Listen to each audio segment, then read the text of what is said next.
out here in front of Gore Creek learning about Restore the Gore, brought to us by the Town of Vail.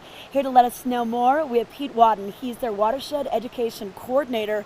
And Pete, you look at this creek and you think, wow, what a beautiful waterway.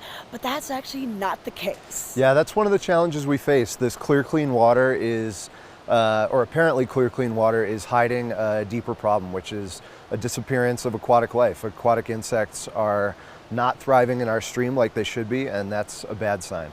Well, restoring the Gore is a multi-step process, but over the time, it will make a difference. And you started this last year.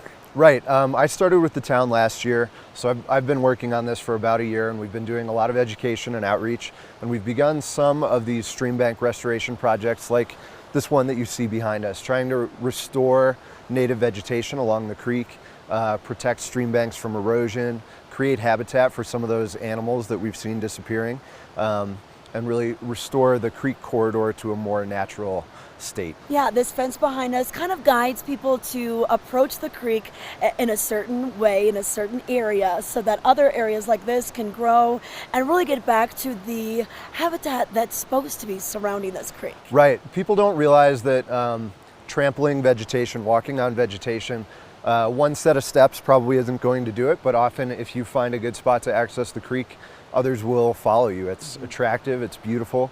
People love to fish here in Gore Creek.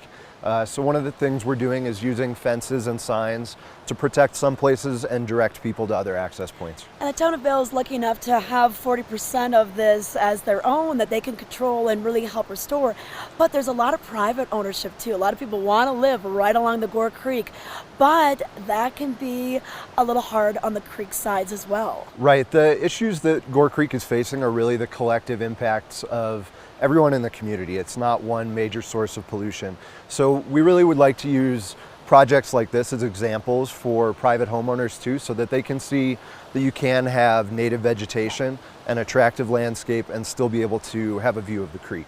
Yeah, and that can really help bring in the proper insects, the different animals that really, in the whole cycle of the creek, restore it. Right. That riparian vegetation, what we call riparian vegetation along the creek, is incredibly important to so many species, aquatic insects and fish, but also bigger animals like birds and moose, beavers, things like that. So those are an important part of our community too, and we want to make sure they still have a place to live. Well, the Gore Creek is one of the favorite attractions, especially during the summertime. If we want to find more about this project, where can we get some information? Yeah, check out lovevail.org/Gore Creek if you want to learn more about this project or learn how you can help. Okay, thanks Pete. Thanks for the information. Restore the Gore from the Town of Vail.